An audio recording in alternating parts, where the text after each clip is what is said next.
On entend partout dire qu'il faut absolument être un bad boy pour avoir du succès auprès des femmes, qu'elles n'aiment que les mauvais garçons et que les autres sont mis sur le carreau. Et ben c'est cette idée que je vais méthodiquement démonter aujourd'hui. Cette vidéo elle est très importante car si vous ne comprenez pas ce qu'attendent les femmes de vous, vous vous trouverez souvent dans des situations plus que décevantes avec les femmes avec qui vous entretiendrez des flirts.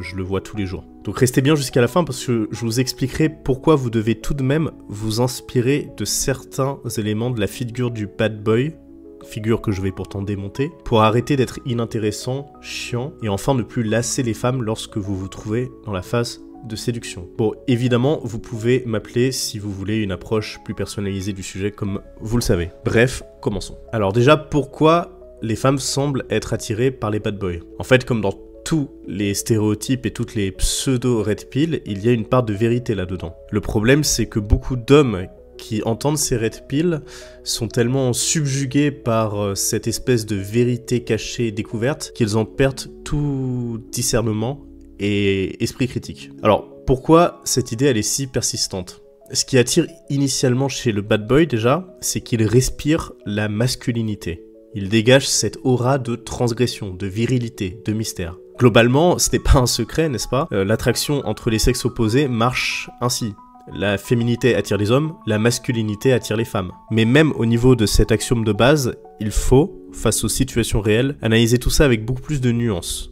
J'y reviendrai. Tout ça est très nuancé. Pour en revenir à l'attrait pour le bad boy, le psychologue James Hollis, il explique que chez beaucoup de femmes, il y a un désir inconscient de vivre des émotions intenses, d'être confronté à quelque chose à la fois d'imprévisible et de plus grand que soi. Le bad boy, dans ce contexte, il symbolise la rupture avec la monotonie. C'est une sorte de voyage dangereux vers l'inconnu qui stimule la curiosité et l'imagination. De plus, il incarne une domination sur les autres. La transgression, elle rime souvent avec dominance. Et les femmes aiment la dominance.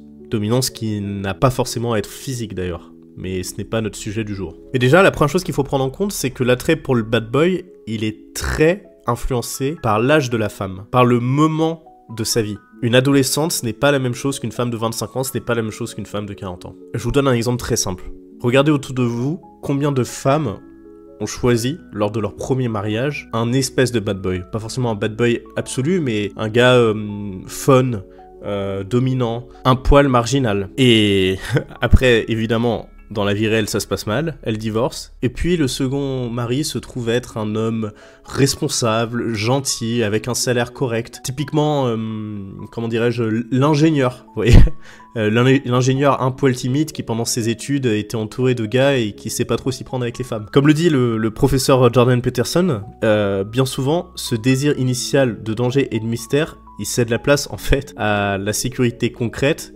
quand la femme se rend compte qu'il y a une trop grande dichotomie entre ses besoins face au principe de réalité et ce qui l'attirait hormonalement. L'attrait pour les bad boys, il est surtout prédominant en fait chez les femmes jeunes, particulièrement durant l'adolescence, les premières années de la vingtaine. C'est souvent influencé par des schémas hormonaux et culturels qui leur font rechercher des profils plus rebelles. À ce stade, l'aspect sauvage du bad boy leur paraît séduisant parce qu'elles sont dans une phase de découverte, parfois de défiance.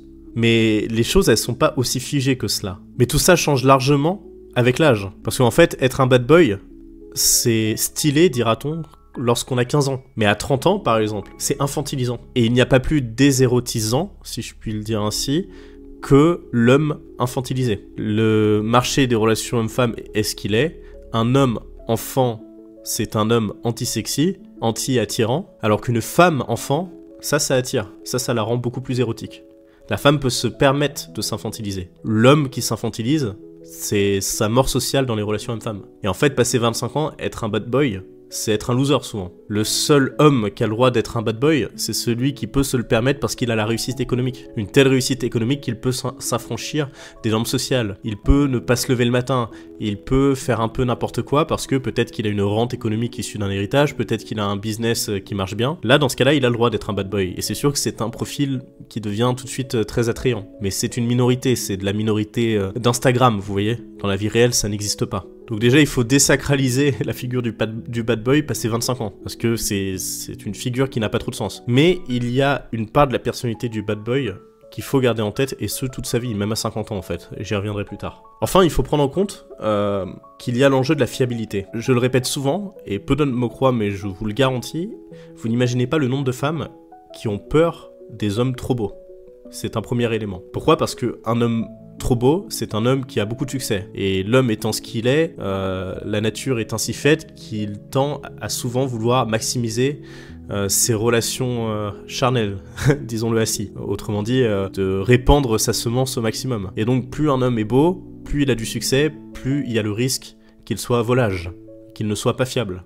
Et du coup, il y a beaucoup de femmes qui s'interdisent un homme trop beau. Et bien, de la même façon, un bad boy, il allie à la fois le narcissisme, la confiance en soi, l'attention sociale, et ça fait peur à certaines femmes. Parce que ça veut dire qu'il a du succès social souvent. Et que chez un homme, le succès social rime souvent avec succès auprès des femmes.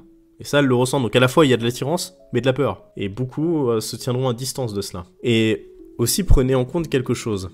Vous savez, j'ai l'exemple en tête de quelqu'un de très connu sur YouTube, dont je ne dirai pas le nom, mais qui a tout pour lui, hein, qui est musclé, très drôle, avec plein de succès, et qui ne tient jamais plus de 3 mois dans ses relations.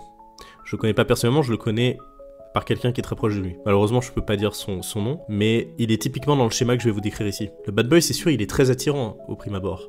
Et sans doute qu'il a plus de succès que vous pour se taper des gonzesses le temps d'un soir. Mais le problème, c'est que cette figure, elle n'est jamais que superficielle et éphémère. À un moment donné, quand on commence une relation, on signe un contrat implicite. Ce contrat implicite, ça va être peut-être d'être doux de temps en temps, vous voyez, de dire des choses agréables, peut-être de faire des cadeaux, peut-être d'être disponible pour appeler sa copine de temps en temps. Enfin, si vous voulez, tout homme se fait un petit peu domestiquer lors d'une relation qui devient officielle. Et ça, c'est un petit peu antiviril. Et il y a pas de mal à ça. Il y a plein de couples qui sont très heureux comme ça. Enfin, c'est même le schéma le plus normal. Mais le problème, c'est que le bad boy a été attirant grâce à sa figure d'homme inaccessible, viril, indépendant et au-dessus de toute cette merde, entre guillemets. Et le problème, c'est que quand il se met en relation, il signe ce contrat implicite qui détruit son image. Et donc, la femme comprend très vite qu'il y a une très grande dichotomie entre ce qui l'a attiré et ce qu'est vraiment cet homme. La séduction rebelle, elle s'effondre face au compromis inévitable de la vie de couple. En couple, même le bad boy doit faire des compromis. Et en se compromettant, il détruit l'image originelle qui l'avait rendu attirant. La femme initialement séduite par cette attitude détachée finit par percevoir ce qu'elle interprétait comme de la force comme une faiblesse. On se retrouve dans un espèce de cercle vicieux. Soit il cesse d'être ce qu'il est pour garder la femme, et en fait il va la perdre, soit il reste lui-même et devient invivable pour elle. C'est invivable d'être avec un bad boy, comment dirais-je, volage, dans la transgression absolue, etc. La rébellion sans substance, elle devient un obstacle à l'intimité.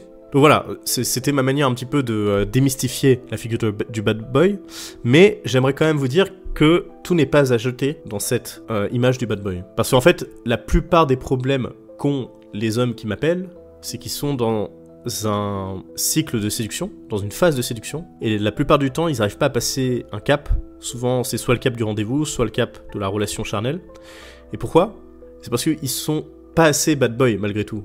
En fait, il faut pas être un bad boy, mais il faut s'inspirer de certains éléments. Notamment, pourquoi il y a beaucoup d'hommes qui n'arrivent pas à séduire ? C'est simple, c'est parce qu'ils sont chiants et inintéressants. Et ils le sont pas intrinsèquement. C'est-à-dire qu'entre potes, ils vont être drôles, ils vont être cool, mais dès qu'ils sont face à une femme qui les attire, ils la sacralisent, et ils se castrent eux-mêmes. Ils n'osent plus être provocants, ils n'osent plus faire rire, ils n'osent plus être nonchalants, ils n'osent plus transgresser. Rappelez-vous, malgré tout, la virilité, la masculinité rime avec la transgression. Le truc, c'est qu'à trop transgresser, on se donne une image de marginal, et cette image, elle est repoussante. Mais transgresser subtilement, il n'y a rien de plus masculin. Et donc, l'homme qui attire vraiment, c'est celui qui peut être fort sans être oppressant. Quand je dis celui qui attire vraiment, c'est celui qui attire à l'origine et qui va garder sa copine. Il est donc fort sans être oppressant, il est charmant sans être frivole, et indépendant tout en étant capable d'intentions sincères. Mais il n'est pas que dans l'un ou l'autre.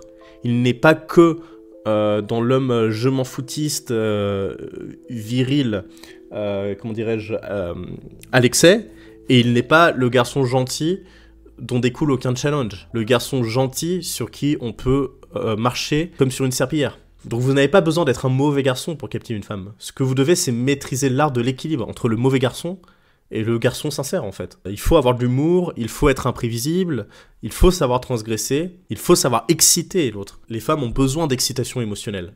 Et c'est ça en fait qui est très fort chez le mauvais garçon, c'est qu'il crée toujours cette puissance émotionnelle, cette imprévisibilité émotionnelle. Mais ça, vous pouvez le créer sans être un connard en fait, vous voyez ? Et donc, l'attrait pour ce connard, il réside en fait dans l'intensité de l'expérience qu'il promet. Et cette intensité, vous pouvez tout à fait la créer sans pour autant vous travestir votre être, vous voyez ? En fait, le problème, vous avez juste à désacraliser la femme et la dominer. Je parle pas de la dominer physiquement, hein, mais j'espère pour vous que vous la dominez physiquement, mais je parle au moins au niveau de la... Parce que je sais qu'on n'a plus le droit de rien dire, mais je parle au moins de votre, de votre état physique. Mais vous devez la dominer intellectuellement, émotionnellement, logistiquement, économiquement. Voilà, c'est tout. Et le démontrer subtilement. Donc, être un homme séduisant, mais qui garde la femme qui lui plaît, ce n'est pas jouer un rôle, mais c'est être aussi captivant qu'un connard sans être un connard en fait, tout simplement. Et donc, je pense que je développerai tout ça une autre fois, parce que ça devient déjà un peu long. Voilà, j'espère que cette vidéo vous aura plu, n'hésitez pas à liker, commenter, partager ou à m'appeler. C'était les Chroniques du Lion, à la prochaine.